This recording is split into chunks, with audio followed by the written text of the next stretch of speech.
Hey guys, how is everybody doing? With the release of Final Destination Bloodlines coming out in theaters this Friday, I have decided to go back to the very beginning and review the original Final Destination. And for the next few days, you're going to be getting my thoughts on every single Final Destination movie leading up to the new one.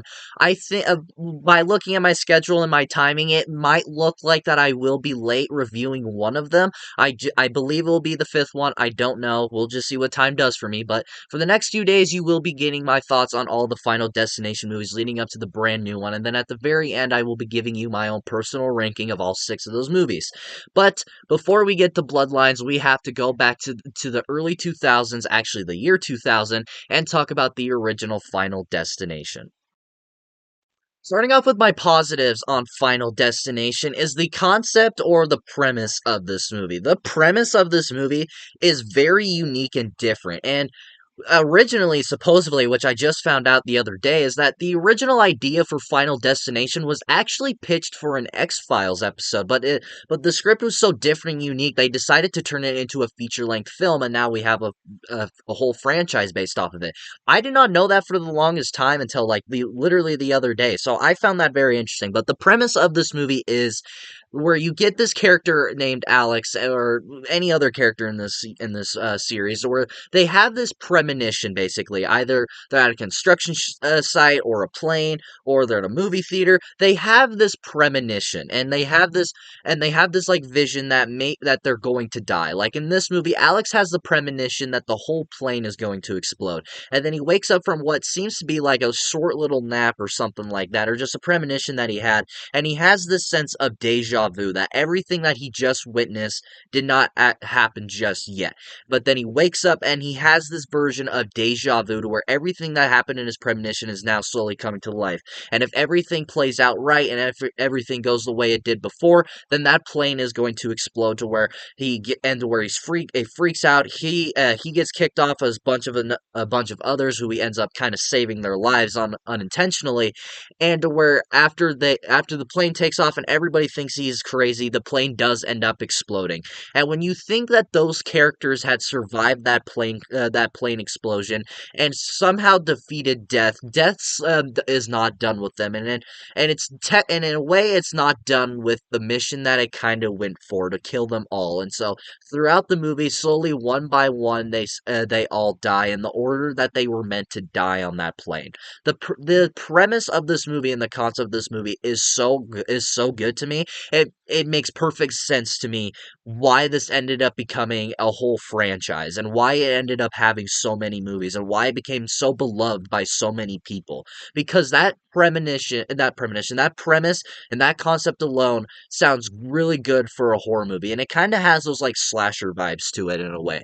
But I absolutely love that concept of this movie and of this universe, because not this universe and this series, is that it's so different and unique to where it does sound like an X-Files like episode, and it kind of sounds like something you would see in like the Twilight Zone maybe.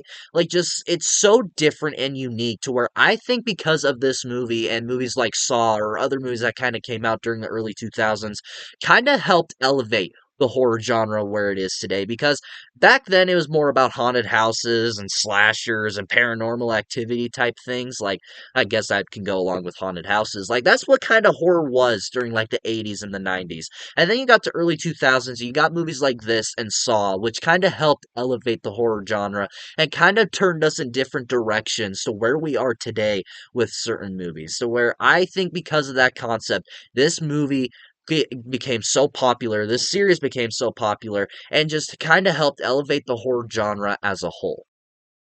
Something that I did like about this movie, and it's nothing major, and there's not a whole bunch of standout names, but the standout names in this movie did catch my eye. I do really enjoy the cast of this movie. Again, there's no like really big Hollywood names in this movie because, well, it kind of makes sense. At the time when this movie came out, it wasn't like, oh, we're gonna get like, I don't know, fucking Clint Eastwood in this movie. Well, why Clint Eastwood? I don't know why that came to my mind, but you do have a few good actors in this movie, especially Devon Sawa, who is the main actor and the main character of this movie, who plays Alex. I really enjoy Devon Sawa. I really enjoy his work, like movies like Final Destination, Idle Hands, and even some of his recent work recently with like the Chucky TV series that I really enjoyed him in, which I do have a few issues with the characters that he plays in that show, but I do like Devon Sawa. Even earlier this year, he was in Heart Eyes, which they kind of wasted him in my mind, but he was still good in that.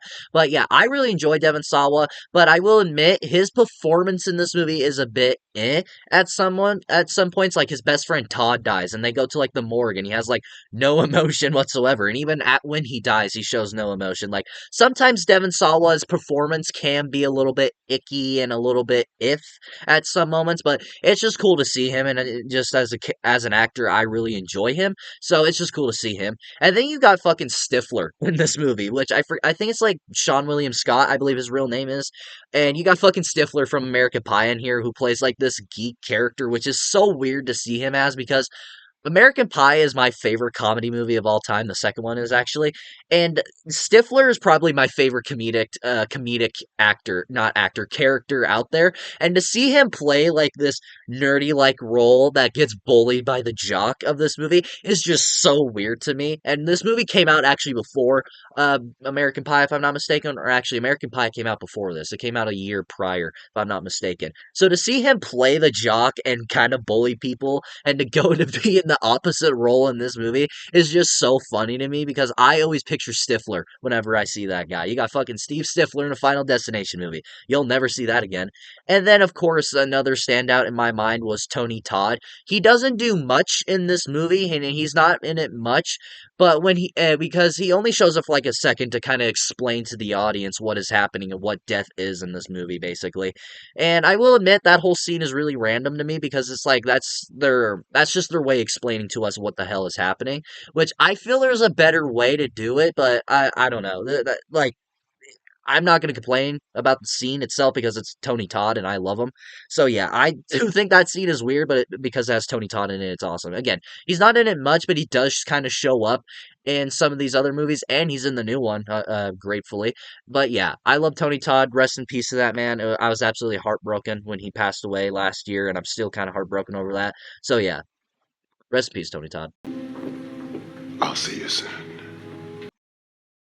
And throughout this movie, what I really enjoy about it and how death kind of comes after the ones that survived the plane crash, I really like how they make the deaths kind of look like accidents, to where it doesn't even look like anybody did anything. To where it's like the smallest things, to where like the teacher's death, like she's kind of pouring water or alcohol, and then she accidentally throws it somewhere, and you're like, okay, that was really random. What is that going to lead up to? And then like later on a fire catches on, and then because she threw the alcohol or the water, it I believe it was alcohol because it caught on fire, and it like burns a trail to where it sets her house on fire, and which kind of leads up to her getting stabbed and stuff like that. Like there's so many small little moments here and there to where there's like small little moments that happens, like maybe a marble falls off a desk and knocks over a broom, and it like knocks over a thing of knives, which why would you have a broom next to knives? Why was there a marble in that room? Who knows? But like there's so many weird moments and so small little things happening to where it leads up to a death and it leads up to somebody getting killed. And every person that dies, it kind of makes it look like they committed suicide or it was an accidental death. Like, for instance, one of the first deaths that we get in this movie after the plane crash was a character named Todd. And apparently there was this whole thing where his brother was actually on the plane when his brother died, and when it exploded, his brother was on the plane. And they kind of make it look like the guilt of his brother's death made him commit suicide with a clothes hanger, ended up hanging himself. And even other deaths, besides like making it kind of look like a suicide, there's others that just make it look like it was an accident and they didn't mean to die. Like my favorite death in this movie, and one that stuck with me for years and actually like was one of the first jump scares that actually got me, was when the girl got hit by the bus, and I think her name was Terry. Like I remember when that scene happened, I was just sitting there and it was so quiet, and it was my first time watching it. I was watching the movie, and then the bus came out of nowhere and just hit her. I remember going, like I literally like jumped out of my seat, and that was the face I remember making. Then you can just drop fucking dead.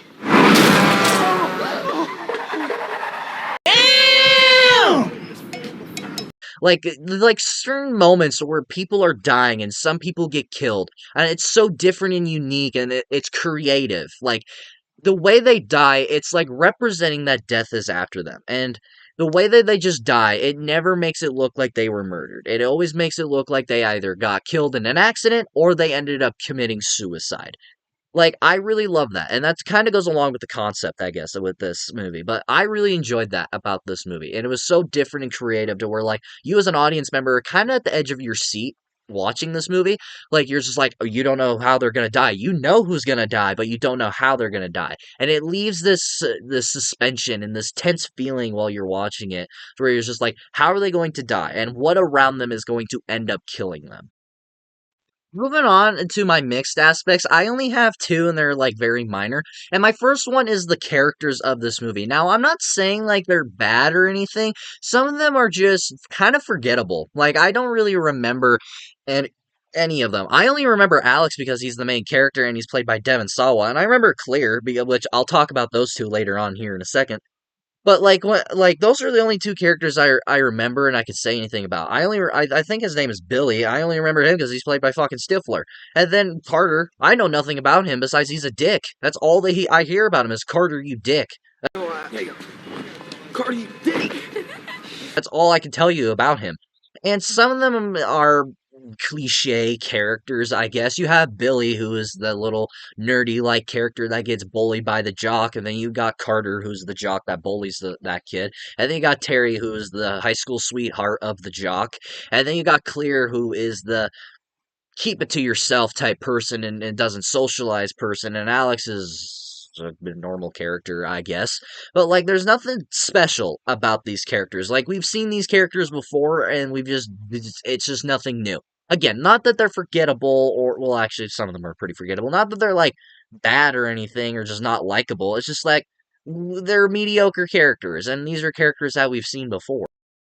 My other mixed element is the Claire and Alex romance stuff. Now, I do think the chemistry between the two actors is there. I do buy into it at some points, but it felt forced, and it didn't feel like it needed to be there. Because in the original script for this movie and the actual original ending of this movie, Alex actually dies at the end of this movie because, like, during the third act where he grabs the electrical wire in this version of the movie he survives, but at the end of the original the original version he actually dies, and months later, Claire goes on to have his baby. But I'm assuming test screenings didn't like that, and they didn't want that to be the actual film, and so they changed it. Now, again, it just felt rushed, and it didn't really feel like it needed to be there. Again, the chemistry between the two is there. I'm not saying I don't buy into it. It's just it did not need to be there, and it just felt forced. It felt like it was a final minute decision when they were doing reshoots, and they decided to kind of play into it more, I guess. But again, it felt rushed, and it just didn't feel like it needed to be there. It was all. Moving on to my negatives, and again, these are like small little things that don't bother me too much. But one thing I do think a lot of us can agree on with this movie is some of the effects in this movie don't really age very well. But I can forgive it because this was an early 2000s movie, probably shot during the late 90s.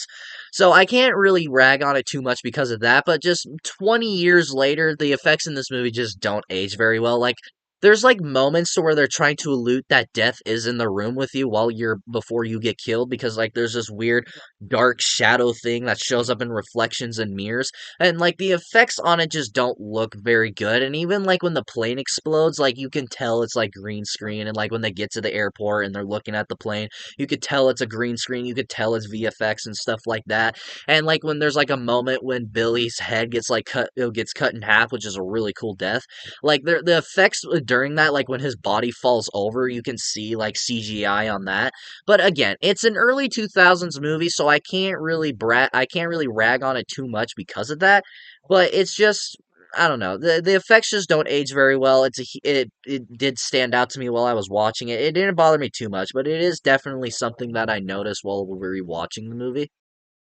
And again, another small little negative, if anything, it's a nitpick, but towards the end of this movie, it can get really confusing because, again, they did reshoots for this movie and the original ending, Alex dies in this movie, but the ending that they have here is now that, it's 6 months later after they supposedly beat death and survived death, is that the 6 months later they have the balls to go on an actual plane and actually go to Paris, which is the trip they were never able to go on before. And towards the end of the movie, Alex kind of starts talking more about like the seating and who should have died in which order, which why are you still talking about that 6 months later? And they tried to do this explanation that the seat that he was in was the seat that was meant to be in the order that he died, but since he didn't, but the seat that he went to, he didn't technically switch to it. He didn't technically switch to it, so he should have died before this person or whatever. They tried to over explain it basically, and it gets really confusing to me because like it did not need to be there, and it's just like why are we talking about this and like what's the point of it? Like, it got so confusing to me to where I was just like, okay, I don't know what's happening. I don't know why you're over explaining this to me. And it's just like, okay, like the ending itself of the movie is pretty good, but that small little moment to me got so confusing. And it's just like, what are you trying to explain? Because I still don't understand. Overall, guys, I really enjoy Final Destination. It is an absolute horror classic, if you ask me. In my mind, like this definitely kind of changed the horror genre where it is today, in my opinion. But sure, there are some things that don't age completely well, and there are some things where it's just like even in years to follow, it's probably not going to look really well, and some of the sequels probably are better quality over this. But I do really enjoy it. I do have that nostalgia with it because I did grow up watching it and I do really enjoy it. And if you have not seen it, then I definitely do think it's at least worth a shot. But let me know what you guys think about Final Destination down in the comments below. Did you like this movie? Did you not like this movie? Once again, let me know in the comments below and we shall talk about it. And if you like this video, like it. If you love to subscribe, hit the bell notification so you will get notified for all my latest videos. And of course, until my next video, I'll see you all next time.